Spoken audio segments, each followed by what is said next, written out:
hassasiyetiniz için teşekkür ediyoruz. Elham platformu basın açıklaması.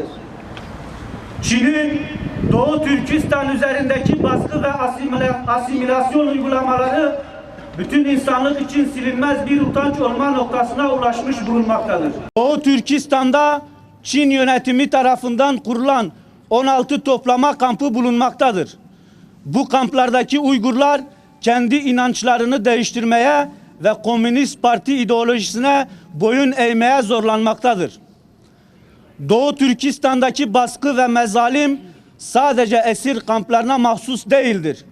Baskılar 1970'li yıllardaki kültür devriminden sonra yaşamın her alanında uygulanmaktadır.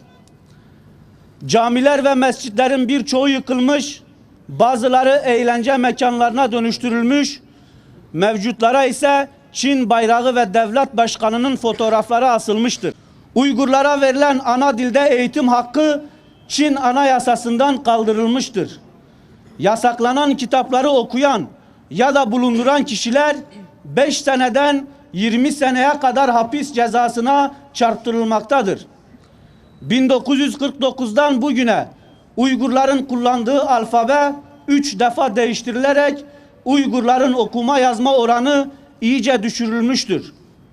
Çin 2017 yılından itibaren Doğu Türkistan'da satılan çeşitli gıda ürünleri üzerinde bulunan helal simgesini yasaklamış, helal olan et ürünleriyle domuz eti yan yana satma zorunluluğu getirilmiştir. Geleneğe uygun şekilde evlenmesi yasaklanmıştır.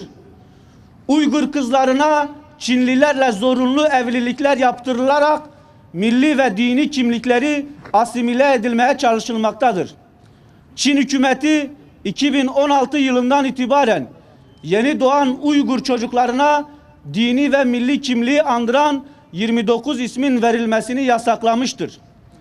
Çin rejimi Uygurların tarihi eserlerini yok ederek kültürel bir kıyım gerçekleştirmiştir. Ve maalesef dünyayla irtibatı kesilmiş olan Doğu Türkistanlıların yürek parçalayıcı sessiz çığlığı kulaklara ve yüreklere erişememektedir.